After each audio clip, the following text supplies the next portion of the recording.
so we can eat it and die.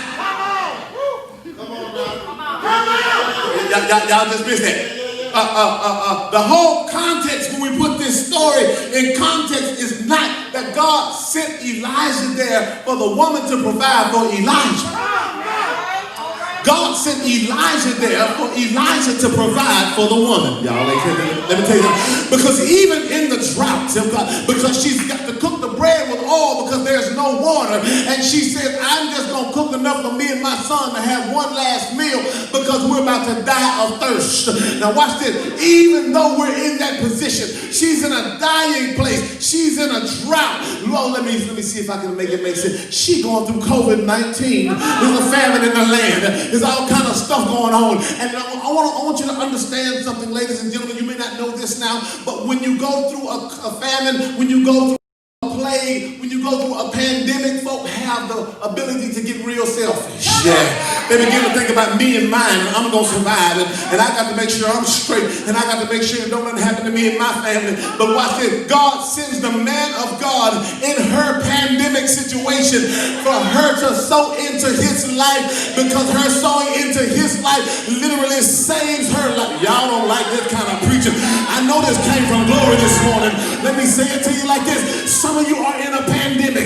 Some of you are in a situation. Some of you have some real issues going on. But God sent this day for you to sow into your Elijah's life, because sowing into their life is literally about to save your life. I know I'm preaching. Listen. So watch this. I always thought that God sent Elijah because God cared so much about Elijah. I always thought that God sent Elijah so the woman could take care of the man of God. Yeah. And then God just started dealing with me in the Holy Ghost this morning. God said, son, don't you know? If I wanted to, I could have kept the brook running if I just wanted to keep him alive. I never did stop the ravens. I could have just kept the brook running if I wanted to keep him alive. But it wasn't about Elijah. Well, in other words, what happened is, watch this. She said she had some meal and she had a little oil. Watch this now. And Elijah comes to her. Look at the trade God showed me in the spirit. God said, I traded some oil for some oil. Y'all ain't saying nothing here. Yeah, I traded some oil for some oil. Yes, I did. Because when he got there, he had the oil on the inside, but she had the oil on the outside. And the only way that she could receive the oil from the inside is she had to trade the oil that she had on the outside to get access to the oil that was on the inside. To get access to the oil that was on the inside. Is anybody following me on today? I want you to know the reason that we are here is you cannot afford to keep silent. You cannot afford not to tap into the man and woman of God, because the brook has dried. Watch me, hold on, son. Watch me. The brook is dried up. The worst thing Elijah could have did is the brook dry up, but he not be in position to move. All right. Yeah. Watch me. Lord have mercy. So God says, I've allowed a widow woman to be so desperate for life. And the only thing she needed in her despair for life is an access point. Come on, oh my God. I've allowed her condition to be so pragmatic and playful right now. Jesus. I've allowed her to be in such a bad place. And she really don't want to go to the next part that she's about to go to. And the only thing she needs in order to turn her situation around is an access point. Somebody holler access point. Because if Elisha does not show up, she has no one to sow into. If she does not sow into him, then her plan to cook the bread and die then becomes full effect. So now, in other words, God changed the plan of her life simply by sending her an access point. That, in other words, she was about to eat death. until she gave death to life. Y'all ain't saying nothing here. So when she begins to sow, am I going too deep?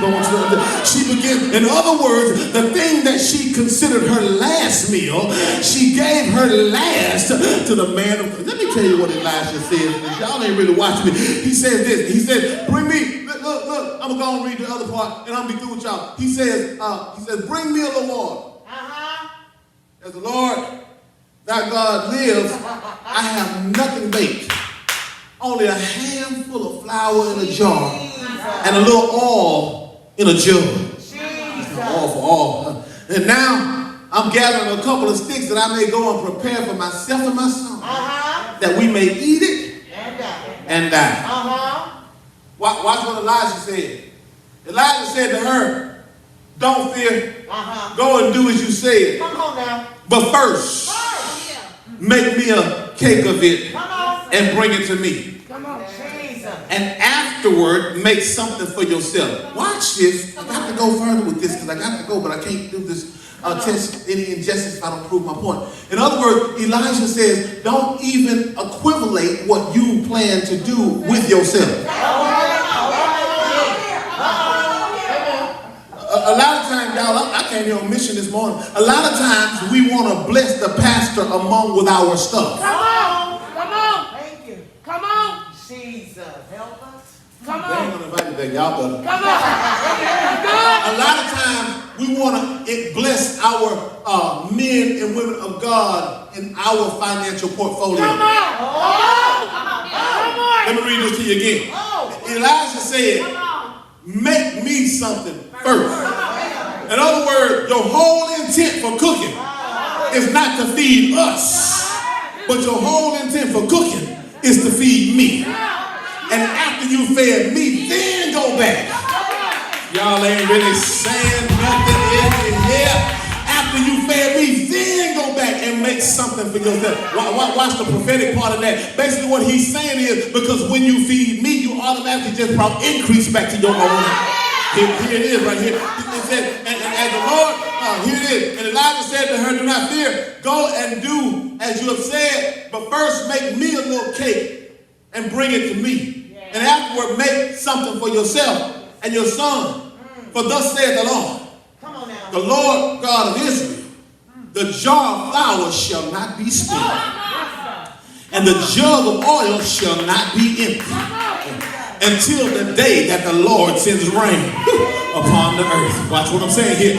So in other words, what happened is, watch this now, it does not specify to us from this point to when he sees the sound, he hears the sound of the abundance of rain. It doesn't specify that to us. But what it does specify to us is, during her time of drought, desolation, pandemic, and paranoia, the man of God is simply set forth in the earth realm for her.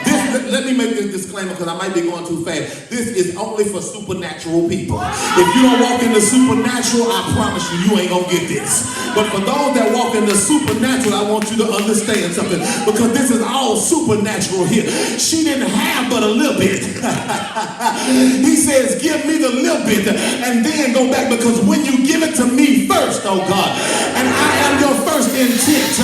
Yeah, I know a lot of times we want the pastor and the first lady and the church to get the leftovers. But according to the text, God has placed your leadership in the earth realm, because during this, can I go and say it like I feel it? During this pandemic, during this problem, during 2020, the only thing that's been your sustainer is what's been locked up in the belly of your man and woman of God.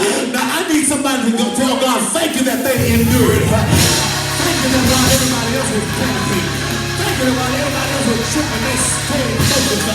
Because what I got in their belly, yes God, God gave me something to be able to substantiate. Watch this. So here it is in the text. So as I leave in the text, here it is. Elisha says, don't worry about yourself. Just take this season. Take this moment. I need somebody to say, I gotta take advantage of the moment. Take this moment and sow into me. Because when you give it to me, your flour your oil shall never run empty. Lord, take all you need. Don't even cook enough for us. Look at your neighbor and say, neighbor, you got to be intentional. Yes, Lord. I need you to be intentional about blessing my man and my woman of God. Because God had Elijah hid. He was hid by the brook of Shannon. He was hid where they could not find him. He was hid where Ahab couldn't trip him. He was hid where they couldn't seek him out. Now God dried up the brook because oh Lord, he dried up the brook because he's taken the blessing out of hiding. Look at your neighbor and say, neighbor, God is taking my blessing out of hiding. He's taking my blessing out of hiding. He's uncovered my blessing. He's moved it from the brook. And now I have an opportunity to sow in to my next level. Look at somebody and say, neighbor, I can't afford not to give. I can't afford not to sow. I can't afford not to be a blessing because my brook is about to. I said I wasn't going to sweat today, but God will pour something out of me. I said I can't afford not to be a blessing to my man and woman of God because the Lord made me a promise through this story right here that as I sow into them, my flower shall not run empty. I came to mess with your mind today as you bless them today. As you bless them today. As you bless them today. I want you to say your money won't run short. I want to know your money won't run short. You don't give your houses that you did not build. That you did not purchase. You're already helping me. I told you I'd open your mouth in here today. Look at your neighbor and say, neighbor, my portfolio is changing. Because the brook dried up. The brook dried up. The brook dried up. Therefore the blessing had to move. The blessing had to be repositioned. The blessing had to get where I can touch it. I had to get myself positioned to where I am under an open heaven. And since I'm under an open heaven, the only thing I need is opportunity. And when opportunity knocks, you got to seize the opportunity.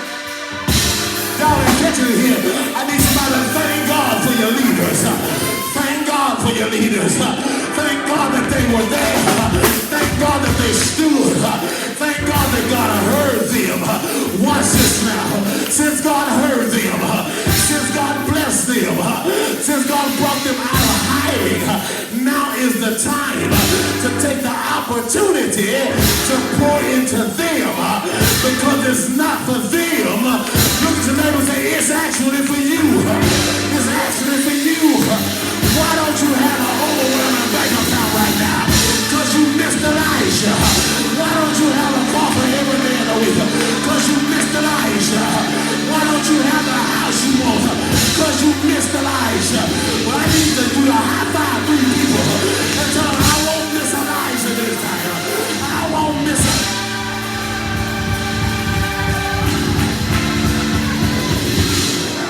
Yeah! I won't miss it this time. Yeah! Yeah! I got happy. Yeah! Yeah! I won't miss it this time. The reason I got happy because I just took a look at my future and I understood what's going to happen after I take advantage of this moment. The same bank that told you no is getting ready to tell you yeah. The same job that told you no is getting ready. I need somebody to just get with me 1 second and just highlight yes. I need you to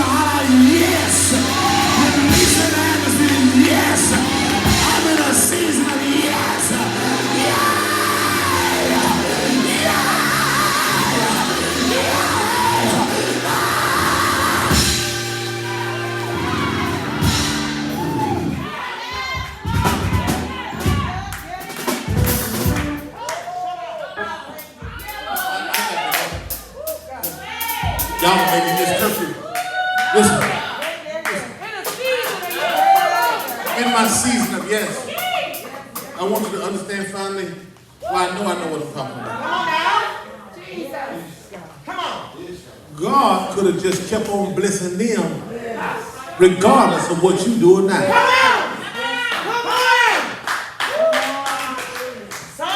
I remember last season I was here, as we preached last year, I was here last season, and Lady Shannon was in a very, very hard place. She was in a very low place because I know what they told us, they were going to take her off her job. I remember my sister standing up here in tears, trying to keep her head together, trying to keep the faith, not knowing what was going to happen with her situation, losing income. I remember my sister sitting up here being a pillar of faith saying, God gonna make it all right. Come on, sir. And it's amazing, 363 days later, I sit back and watch Facebook and I see that God not only made it all right, He dried up the brook where they were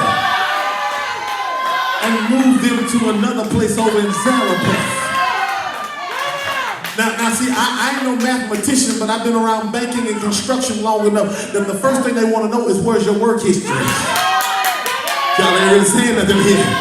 But what happens is God blessed them to show you I can take care of them with or without the help of God of the church. So I want you to understand that this setting and this ceremony, it's not even for them. They're literally the access point for you to get your blessing. Y'all ain't saying nothing up in this place right here. They're literally the access point. So God took them from the brook of Cherith and brought them to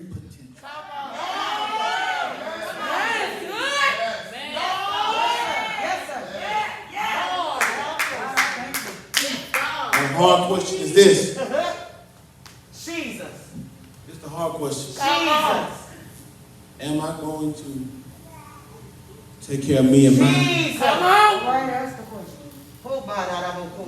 Or am I going to feed the prophet?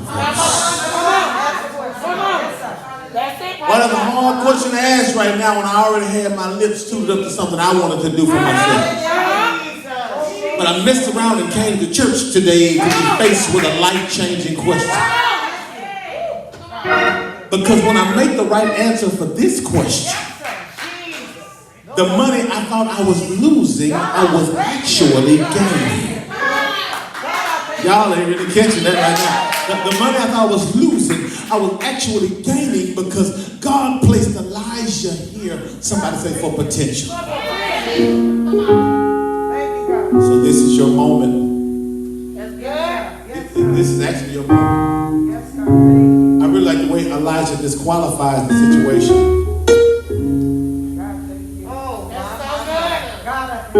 In everything, in every reason that she had not to give. You know, Elijah is very insensitive if you take it from one standpoint. Elijah is very insensitive. This woman just told Elijah, I'm finna fix enough food for me and my son to eat and die. Elijah says, you gonna do that. But give me mine first. Come on, sir. Come on. And society is so low down and crazy. Society says, when we walk in that posture, that now we're money hungry. Because literally the enemy has already had a campaign to keep you from being blessed. Y'all following me? So now as we erase the campaign, I came today to challenge the plans that you had with a woman. I know you had plans to give him and give her a little something. Come on. So you can go ahead and go out the rest of the week. Supernatural stuff is only for supernatural people. That's right. You're right. And that's the truth right there. And God will not be made a lie. Come on now. I want you to understand, and I'm so sincere, they don't need it. God that took them from Cherith to Zarephath And matter of fact, if you look at that last verse, God has already given Elijah insight because he said you'll have flour till the rain comes. By him saying having flour till the rain comes, he's already got insight on when the rain gonna come. So in other words, your insight, the next place, your protection, everything that you need in the season is wrapped up in the belly of your leadership. And if you allow other things to distract you, you miss the comfortability of having your barrels filled. Can I say one last thing that I know? Last thing I'll say is unemployment that gave some of y'all $800 a week. SBA that gave you a loan. Jesus. Yes, sir. You had a stimulus. And you still broke. Let this last season be the last time you got to learn that you can't save it if you're supernatural. Come on, somebody, look at your neighbor and say, this is the last season, and I'm going to sit back and say, you can't save it and be supernatural. Because what happens is, if it belongs to God, you got to plant it where he says plant it, because he's the one that's going to fill up your barrels of oil. You done got the SBA loan, you done got the unemployment, you done got the stimulus. The only thing you got now, a worse credit score and still in debt. But now because we did not take advantage of the Elisha moment.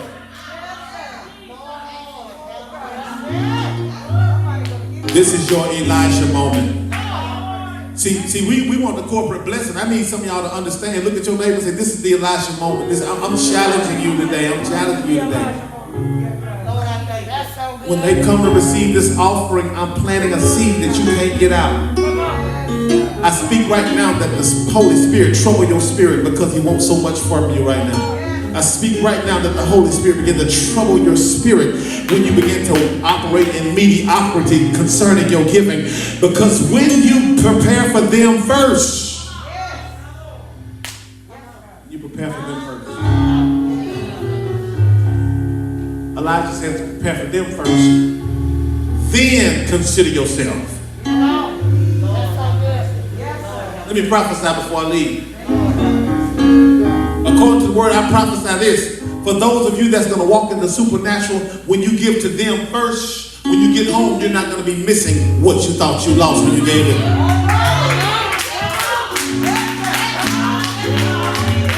Somebody didn't know how to catch. You missing. I said, for those that are ready to really operate in what you got, the jewel of God that you got, when you prepare for them first and give to them first, when you get home, the thing that you thought you just took advantage to give to them, you're not going to be missing it. Look at your neighbor. You ain't going to be missing it. Matter of fact, you're going to have more oil in your life. This one seed is going to cause money to keep flowing into your bank account. This one seed is going to cause peace to keep coming into your home. This one seed, somebody shout, just this one seed. I got to go. Preach again. I want to leave that with you. God bless you, Pastor. God bless you. May God reign deep in your spirit in this season right here. I got to leave you. I'll be back. God bless you and keep you is my prayer.